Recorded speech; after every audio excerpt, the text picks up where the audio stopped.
کہ قرآن و حدیث کے مقابلے میں آسمانی کتاب تورات چلنے والی نہیں. یہاں تو قرآن و حدیث کے مقابلے میں ائمہ کی باتیں لوگ چلاتے چلے جا رہے ہیں اور کہہ رہے ہیں کہ ہم اتباع رسول کر رہے ہیں. اس سے زیادہ حیرتناک بات اور کیا ہو سکتی ہے؟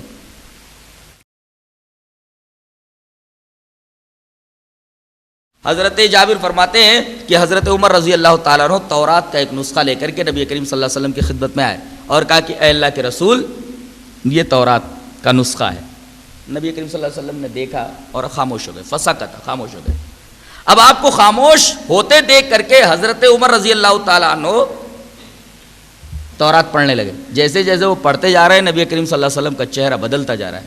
حضرت ابو بکر بھی وہاں بیٹھے ہوئے تھے. کہا عمر، رونے والی ہیں تیرے اوپر روئے، تو نبی کا چہرہ نہیں دیکھ رہا ہے. حضرت عمر نے جب نگاہ اٹھا کر کے تورات پر سے آپ کی طرف دیکھا، نگاہ اٹھائی، گھبرا گئے. رسول اللہ صلی اللہ علیہ وسلم کا چہرہ ہمارے غصے کے سرخ ہو رہا تھا.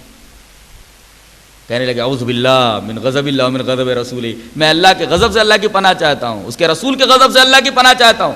رضیت باللہ ربا وبالاسلام دینا وبمحمد نبی. یہ گھبراہٹ دیکھ رہے ہیں آپ؟ نبی کریم صلی اللہ علیہ وسلم نے جب ان کی گھبراہٹ دیکھی تو فرمایا والذی نفس محمد بیدہ، اس ذات کی قسم جس کے قبض قدرت میں محمد کی جان ہے، اگر موسیٰ آ جائیں، لو بدا لکم موسیٰ فاتبعتموہ، تم ان کی اتباع کرنے لگو، وہ ترکتمونی، تم مجھے چھوڑ دو، لضلتم عن سواء السبیل، تو تم سیدھے راستے سے بھٹک جاؤ گے، گمراہ ہو جاؤ گے.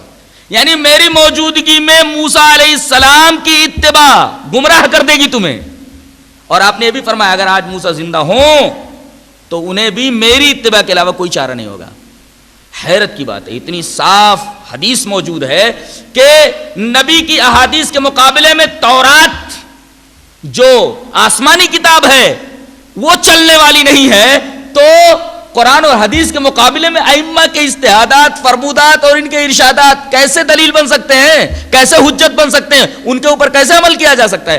آج نبی ہوتے تو آپ کا کیا رویہ ہوتا ہے ان لوگوں کے تعلق سے، اور حضرت عمر کا کیا رویہ ہوتا ہے ایسے لوگوں کے تعلق سے کہ قرآن و حدیث کے مقابلے میں آسمانی کتاب تورات چلنے والی نہیں. یہاں تو قرآن و حدیث کے مقابلے میں ائمہ کی باتیں لوگ چلاتے چلے جا رہے ہیں اور کہہ رہے ہیں کہ ہم اتباع رسول کر رہے ہیں.